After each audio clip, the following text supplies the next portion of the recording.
रहस्यमय किताब आपके हाथ में है जिसमें क्या लिखा है आपको पता नहीं है। जब हर रोज़ सुबह एक नया पेज खुलता है और आपके सामने वह घटनाएं घटित होने लगती है, तब आपको आश्चर्य लगता है कि अरे ये तो मैंने सोचा भी नहीं था। कभी कभी खुशी मिलती है, कभी कभी निराशा मिलती है। आओ दोस्तों, जिंदगी को स्वीकार करें। आज हम इसी विषय पर चर्चा करेंगे। कहते हैं सब कुछ पूर्व निर्धारित है, बनी बनाई बन रही, अब नहीं बननी कोई। अब जब सब कुछ पूर्व निर्धारित है तो फिर हमें चिंता करने की क्या ज़रूरत है, फिर हमें मेहनत करने की क्या ज़रूरत है, फिर हमें कुछ भी तो प्रयास करने की ज़रूरत ही नहीं है। लेकिन ऐसा नहीं है। वास्तव में देखा जाए तो यह विश्व नाटक बहुत सुंदर बना हुआ है, बस केवल इसे समझने की ज़रूरत है। इस विश्व नाटक का गणित हम समझ लें। इस विश्व नाटक में कर्म के सिद्धांत अनुसार जो कुछ घटित हो रहा है, बस उसको हम समझ लें। इस जीवन में जो होता है उसे हम स्वीकार करें। यह जीवन कोई एक घटना नहीं है जिसके आधार पर हमें अपनी खुशी को बढ़ाना चाहिए या कम करना चाहिए। वास्तव में देखा जाए तो यह जीवन एक लंबी यात्रा है। इसमें घटने वाली घटनाएं तो कुछ क्षण के लिए, कुछ मिनटों के लिए आती है, लेकिन हमें इस बहुत लंबी यात्रा पर चलना है। और इस लंबी यात्रा पर चलते हुए हमें खुश रहना है, क्योंकि यही हमारे जीवन का लक्ष्य है कि हम सदा खुश रहें। तो उसके लिए हम क्या करें जो सदा खुश रहें? इस विश्व नाटक को किस प्रकार से समझें ताकि हम सदा खुश रहें? सबसे पहली बात तो हमारे मन में यह एक विचार फिक्स हो जाना चाहिए कि परमात्मा ने ये जो नाटक बनाया है, ये बहुत सुंदर नाटक बनाया है, और हमें जो पाठ दिया है वो भी सुंदर पाठ हमें दिया है। ये कब समझ में आएगा? जब हम शांति से बैठकर एक बार हमें जो प्राप्तियां हुई है उन प्राप्तियों की सूची बनाएंगे।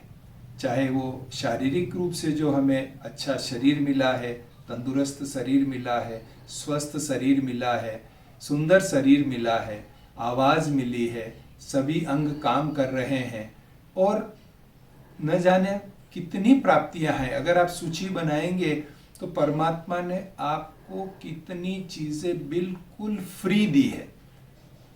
जब ये सूची आपके सामने स्पष्ट होगी तो आपको जीवन की सुंदरता, आपके पाठ की सुंदरता, आपके पाठ की विशेषता का पता लगेगा। उसके बाद हर रोज इस रहस्यमय किताब का एक पेज हमारे सामने खुलता है। उसमें जो घटनाएं होती है, कई घटनाएं ऐसी होती है जो हमें हमारे मन के विचारों के अनुकूल होती है और हमें बहुत पसंद आती है और हम खुश हो जाते हैं। लेकिन कई घटनाएं ऐसी होती है जो हमें पसंद नहीं है, जो हमारी इच्छाओं के विपरीत घटित होती है, जिससे हमें दुख होता है, निराशा होती है, हताशा होती है। लेकिन मैंने पहले ही बताया कि ये घटनाएं जीवन नहीं है। घटनाएं एक क्षणभंगुर जो है समय लेने वाली है, पर जीवन एक लंबी यात्रा है।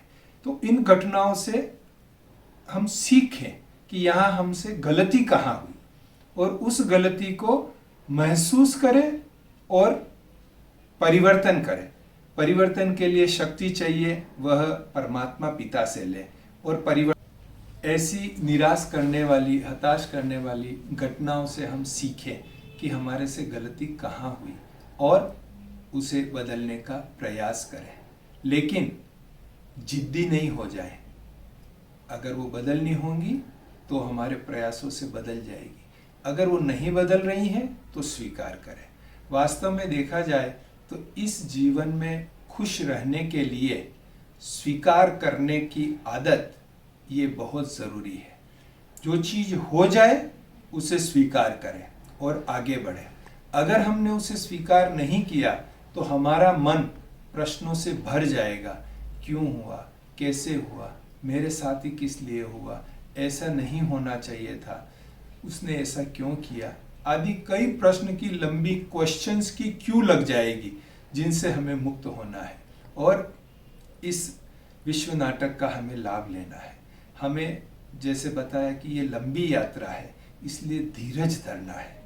धैर्य तो रखना ही पड़ेगा दोस्तों, बिना धैर्य रखे हम इस जीवन यात्रा को सही रूप से खुशी से नहीं जी पाएंगे। सबके लिए शुभ भावना रखें। लोग जरूरी नहीं है कि हम जैसा चाहें, हम जैसा विचार करें वैसे ही लोग हमें सपोर्ट भी देंगे और वैसे ही लोग हमारे विचारों को सम्मान भी देंगे, ये जरूरी नहीं है। इसलिए सभी के लिए शुभ भावना रखें, चाहे जो हमारा फेवर कर रहा है उसके लिए भी, चाहे जो हमें फेवर नहीं कर रहा है उसके लिए भी हम शुभ भावना रखें। इन शुभ भावनाओं को अगर हम हमारी आदत बना देंगे तो छोटी छोटी बातों से हम घबराएंगे नहीं, छोटी छोटी बातों से हम निराश नहीं होंगे और हम आगे बढ़ते जाएंगे। तो मेरी आपसे यही गुजारिश है कि इस जीवन रूपी लंबी यात्रा को हम स्वीकार करते जाएं और हर एक में कुछ कल्याण है। जो भी हमारे साथ घटित हुआ है उसमें कुछ कल्याण है। हो सकता है कि वो इस समय समझ में नहीं आ रहा हो हमें, लेकिन थोड़ा समय धीरज रखेंगे तो उसके कल्याण के पॉइंट जो है हमारे सामने आ जाएंगे कि हाँ, ये भले उस समय ठीक नहीं लगी ये घटना, लेकिन अच्छा हुआ जो हमें कम नुकसान हुआ, अच्छा हुआ जो हमारे रिलेशन बच गए, अच्छा हुआ जो हमें नया रास्ता मिल गया। ये हमें थोड़े समय के बाद पता लगेगा। इसलिए ये भगवान का बनाया हुआ नाटक है, भगवान ने हमें ये पाठ दिया हुआ है, तो ये बहुत अच्छा है। इसमें कोई भी घटना घटे उसके पहले हम पुरुषार्थ करें और जब घटना घट जाए तब हम उसे स्वीकार करें। तो दोस्तों, जीवन में जो होता है उसे स्वीकार करें और सदा खुश रहें।